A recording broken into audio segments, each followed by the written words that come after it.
ధన్యవాదాలు తెలియజేస్తున్నా.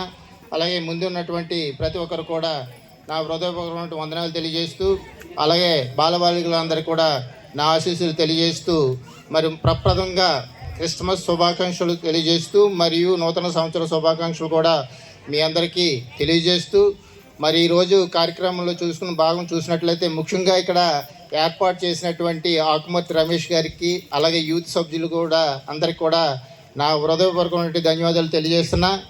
మరి ఈరోజు మనం ఒక చక్కటి కార్యక్రమాన్ని అనేటువంటిది ఏర్పాటు చేసుకోవడం జరిగింది.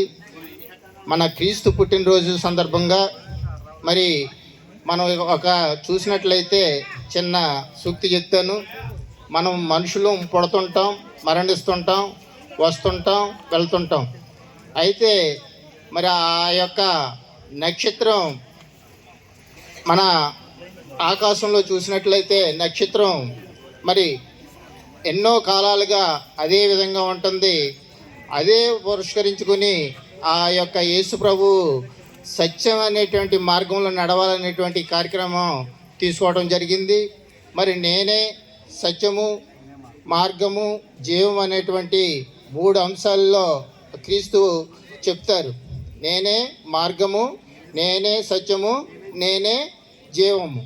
అయితే ఈ కార్యక్రమాల్లో భాగం చూసుకున్నట్లయితే ఆనాటి ప్రభు చూసినట్లయితే అదేవిధంగా మరి మనం చెడు మార్గంలో ప్రయాణం చేసినప్పుడు కూడా చేసినా, లేకపోతే మంచి మార్గంలో ఉన్నా కూడా ఆ చెడు మార్గాన్ని మరి ఆ రోజుల్లో పూర్వీకులట ఏదైనా చెడ్డ పని చేసినట్లయితే వాళ్ళని రాళ్లతోటి కొట్టించేవారట.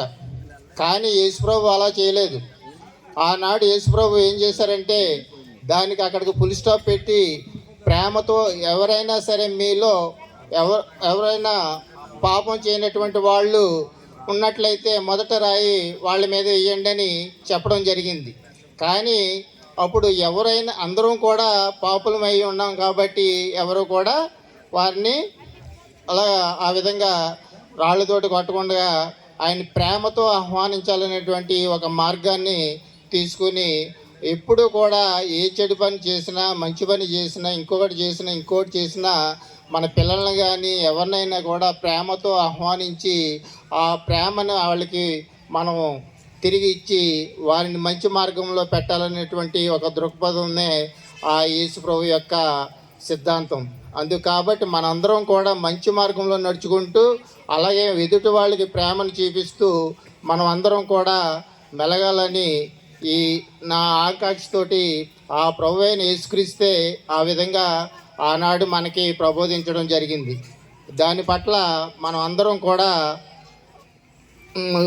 యుక్తులై మనందరం కూడా దాన్ని మనం తీర్చిదిద్ది ఒక కార్యక్రమాన్ని ఆ విధంగా తీసుకున్నట్లయితే మనం ఇప్పుడు కూడా సుఖ సంతోషాలతోటి, ప్రేమతోటి, సంతోషంతో ఉంటామని ఈ సందర్భంగా తెలియజేస్తూ, ఈ అవకాశం ఇచ్చినటువంటి యూత్ సభ్యులకి, అలాగే ముఖ్యంగా మా మిత్రుడు రమేష్ గారికి, పెద్దలకి, అలాగే దేవజనులకి అందరికీ కూడా నా హృదయపూర్వకమైన ధన్యవాదాలు తెలియజేస్తూ సెలవు తీసుకున్నా.